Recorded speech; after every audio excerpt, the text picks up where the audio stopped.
out on this not so fabulous day, but at least it's warming up and it's melting. But thanks so much, and we're really glad to be able to have Brian Lynch from the Department of Revenue here to explain the circuit breaker income tax credit program, which our income tax preparation program is in full swing, and our tax preparers talk with people about the possibility of being eligible for the credit. But it's just very good to get that information out to the rest of the public. So Charlie, thank you very much for taping this to share with others.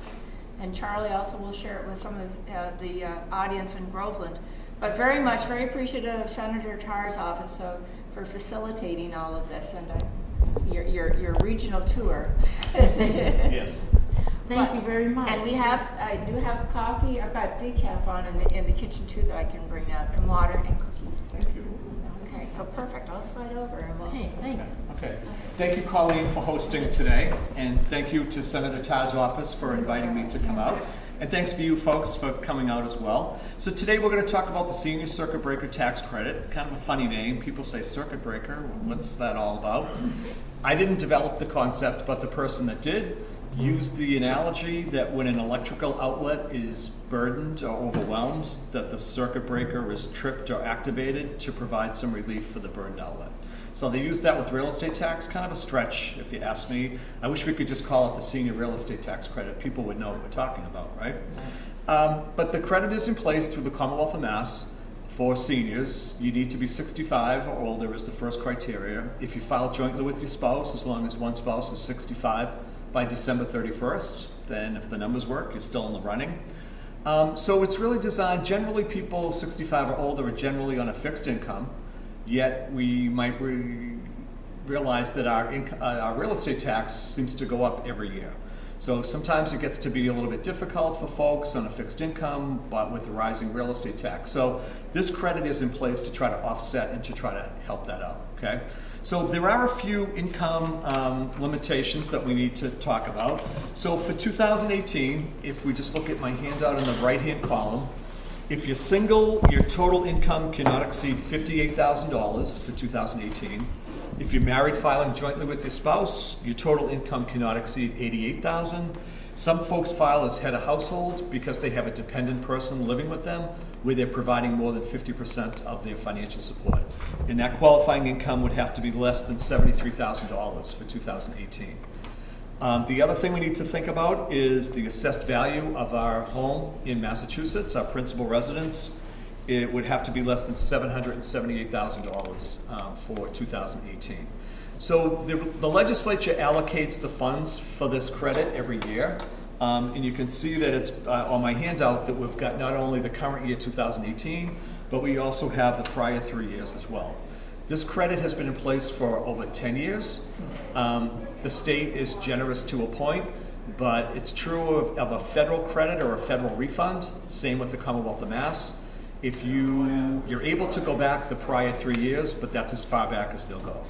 So if someone were to be eligible maybe to claim for 2015, they would need to address that in a couple of months, by April 15th.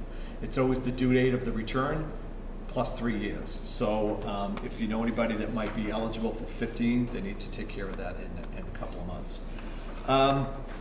The best thing I could probably tell you today is here in the Senior Center, you have volunteers that are affiliated with AARP. They use equipment that's provided by the IRS. They work together. If Mary Ann prepares the return, we work together as a team. I'll check her work, or vice versa. If I prepare the return, she checks my work before we send it to make sure it's accurate. They're very competent people. They're well-trained. They really know what they're doing. So that's probably the best thing I could tell you related to this. And they still have appointments, which is great. Colleen mentioned that they still have appointments available because some of the other senior centers we've gone to, they're kind of filled up. Unfortunately, there's never enough volunteers, right? And anything that's good and free fills up quickly. So sometimes people kind of miss the boat a little bit on that. So let's talk about, I should mention also that the maximum credit for 2018 is $1,100 this year. So pretty generous, pretty significant. Not that everyone's going to get $1,100 because everyone has different income and everybody has different real estate tax. And it's a combination of the two. So the calculation is really straightforward. You would just bundle up all of your income, and what I mean total, really gross income. You'd have to include your Social Security, your bank interest, dividends, capital gains, public pension, regular pension, basically everything. Sometimes there's a little confusion around that total income issue because the state doesn't tax Social Security, but when we're trying to determine if someone needs some help or assistance with their real estate tax, we really want a picture of their true income, their total income for the year, okay? So what I'd like you to do is just kind of ballpark maybe your total income for the year and take 10% of that amount. And that's half the equation right there. The other half is to take the real estate tax that you paid in town, and you're able to add half of your water and sewer. Do you have sewer here or septic? Septic, okay, all right. Yeah, we don't have it either. No, okay, so we would take our real estate tax and half of our water bill. By adding half your water, we're trying to help you out to increase the credit a little bit. We don't have water either. Oh, you don't? Oh, you're on your own with We have a the... well. Oh, okay. I gotta remember where I am. What about Georgetown? But it does cost us. Okay, It it does does cost. cost, Well, I yeah. mean, It's electricity. it Yeah. costs us electricity, it Right. costs us in cleaning our septic Okay. on an annual or semi-annual basis. Mhm. Unfortunately, there's no provision Sure. for the septic issue, but unfortunately, but maybe we could look into that. But back to the calculation, we're gonna look at 10% of your total income. And I like to think of 10% of someone's income as a break-even point. The credit is in place if your real estate tax becomes more than 10% of your income. If your real estate tax isn't quite up to 10% of your income yet, then the credit is not really working for you yet, okay? So we could use an example, maybe my total income is $40,000 for the year, 10% we know is $4,000. Once my real estate tax goes over $4,000, that's when the credit is going to begin to work for me in whatever amount that might be, up to $1,100 for 2018. We could use, I just picked that number out of the sky, we could use 50,000.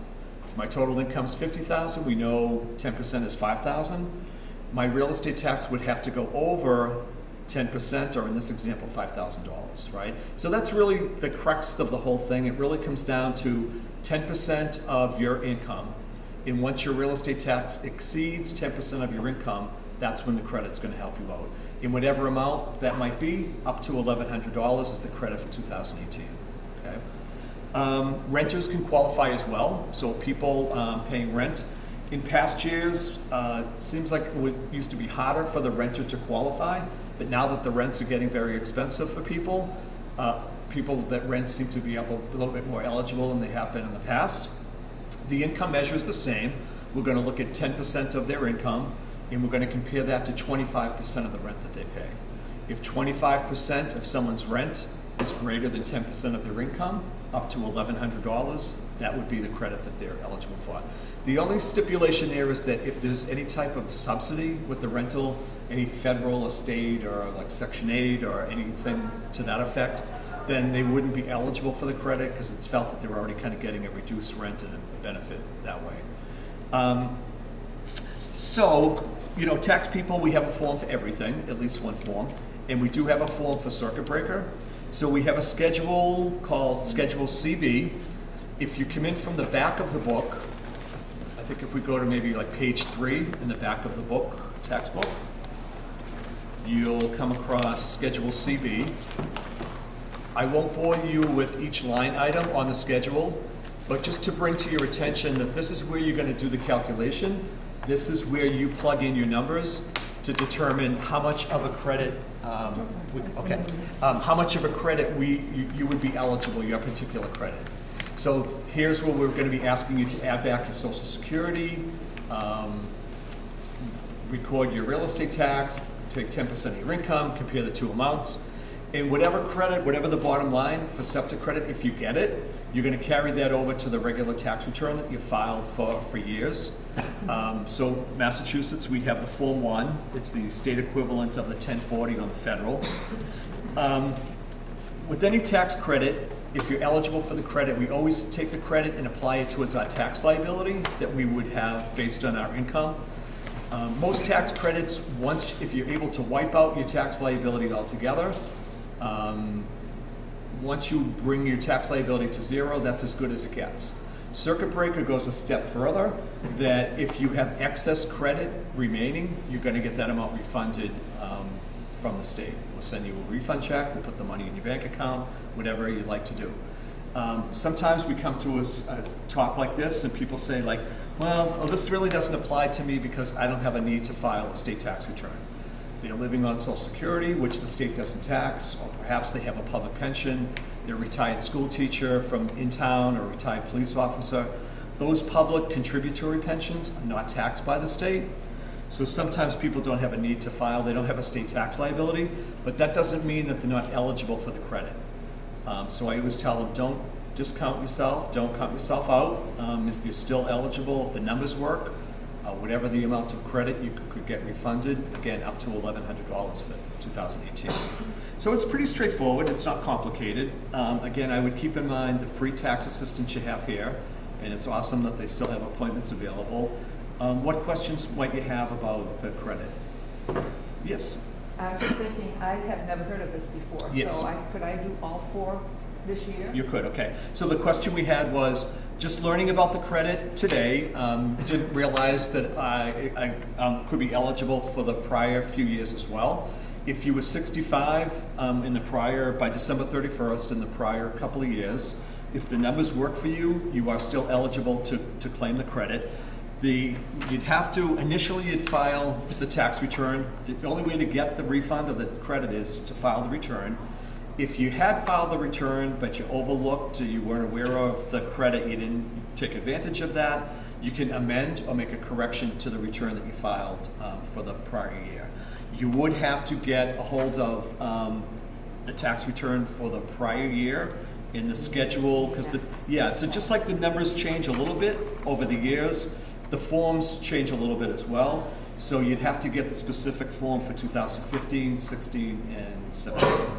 And if you're eligible again for 2015, make sure you take care of that by April 15th coming up, because that's the cutoff, the deadline. What you file is this, the amended form is the CB form, or no, the amended is your Form 1. Okay, yes. So what you would do, so the question is, how can I amend my prior year return? You could probably get a fresh copy of the tax form for that year, and you can get that from our website, www.mass.gov/DOR. Form 1. Form 1, yes, Form 1. Form 1 and the Schedule CB combined. Yeah, so what you would do is fill out the return. It seems kind of funny, but you would fill out the return again, but this time correctly. At the top of the form, you'd write amended or corrected, and then you'd have the schedule for that particular year attached to the return. So you could file again for 2015, 16, 17, and you just file an amended or corrected return with the schedule and to get the credit. Yes? Just do the schedule. No, you can't really. You're not supposed to just, I suppose, I don't think we would return it to you, but technically we want you to file the return again with the schedule. But I know it seems like, why can't I just file the schedule, right? Or take a copy of last year's and Okay. attach it. Can I do that? We would look for the specific year. So if you're able to like pursue 16 or 15, that we would look for the form for that. Right, I mean, I have them. I have the Oh, okay. copies that were returned to me. Can I use one of those? Yes, you can. Okay, Yes. so I don't have to redo it. Correct, right. Okay. Yeah. So you just make a copy of what you filed for 2015 or 16. Right. And that would be your Form 1. Yeah, and you could maybe provide like a little cover note on the, I'm submitting, I'm amending my return. I had overlooked the circuit breaker.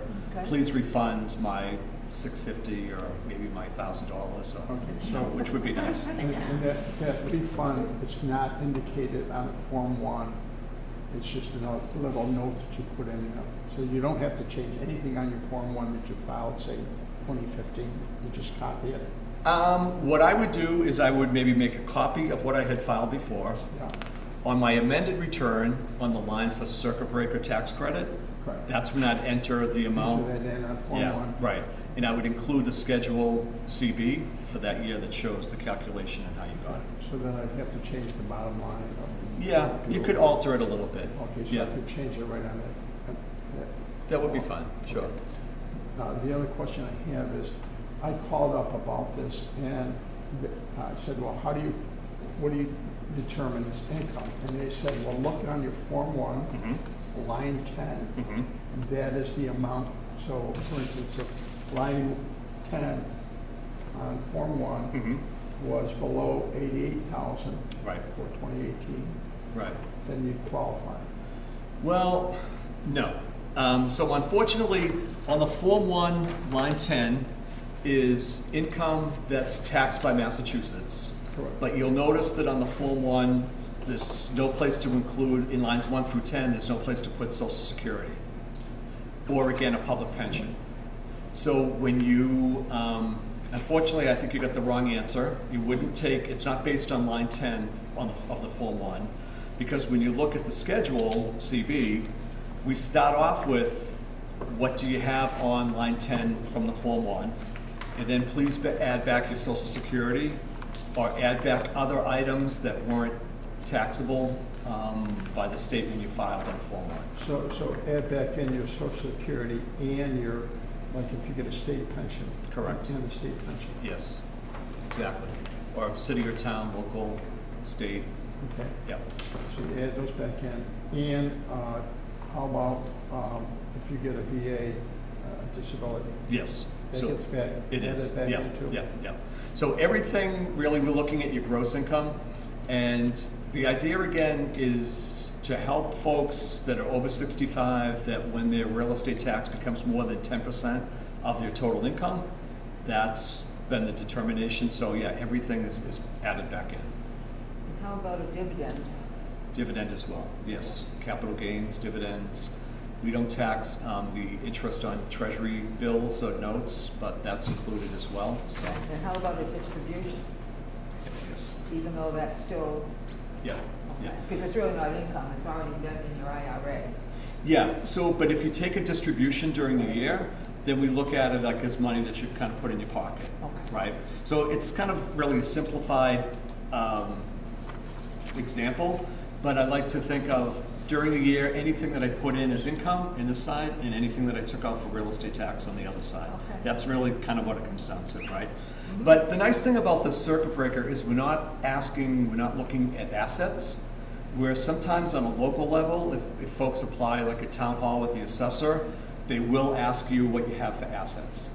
So not only were they asked what kind of a distribution you got from a 401k, locally through the city or town, they would say, how much money do you have in the 401k account?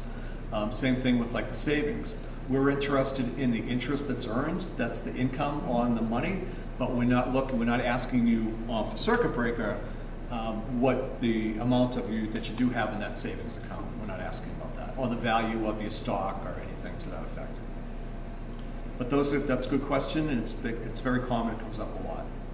The income calculation is always a little bit iffy, again, because basically the items that the state doesn't tax, and we're asking you to add those back in. So we want a true picture of your income, what you really got, you're really having a difficult time with the real estate tax. What other questions might you have? If you're married and you and your wife are both over 65. Yes. The Social Security for both of you, is that income? Yes, sir. Yeah. So all the Social Security, all the income is included. You mentioned if you file jointly, only one spouse needs to be 65 by December 31st. But basically, we're asking for all of the income to be included, yes. We talked to someone this morning that kind of came close. They were really at a break-even point. Based on 10% of their income, their real estate tax was almost the same amount. But the woman told me that she just recently turned 65 in 2018. So I said, well, maybe going forward. So, your income's probably going to stay the same, generally.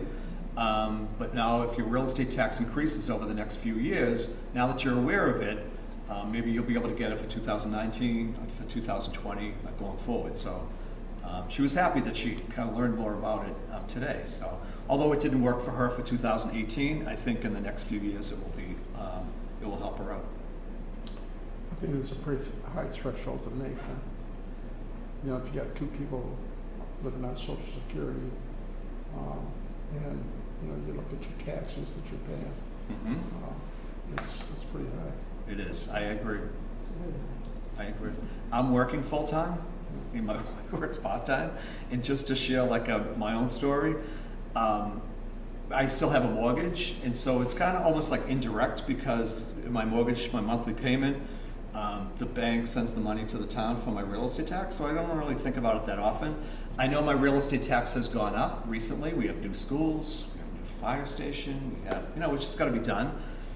But, it wasn't until I got the statement at the end of January from the bank that I saw how much real estate tax I paid. I said, wow, it's significant. And everyone feels that everyone's feeling it. When you add in a mortgage and all that other stuff and all the other expenses you got, put in a mortgage on top of that, you're not deducting that.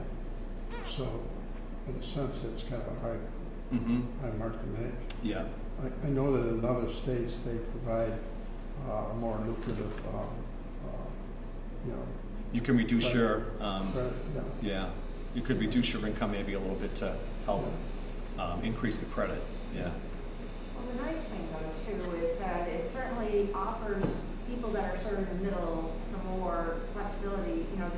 The guidelines, the eligibility criteria for programs such as supplemental nutrition assistance or fuel assistance are so low that often we're not able to capture some of those folks. But at least with this credit, it does give some people that are in between an opportunity. And we've seen our preparers actually go back over the last couple of years and sometimes have really netted a nice refund for folks that they hadn't realized was available. So I use the income guidelines too for our tax incentive program. So I'm tying our tax incentive program to a real number. So if we tie it, and that way again, it leaves some opportunity for people that would not qualify for other programs. And again, and not having the assets test is nice too. So it's been very helpful here in town. You look at tax year 2018, when you got to the max you can deduct is $10,000, and your real estate taxes exceed that already. Then Yeah. So that's the federal tax reform with the cap of $10,000 for your real estate tax and state withholding. But yeah, I agree. So they increased the standard deduction, but took away the personal exemptions. Yeah.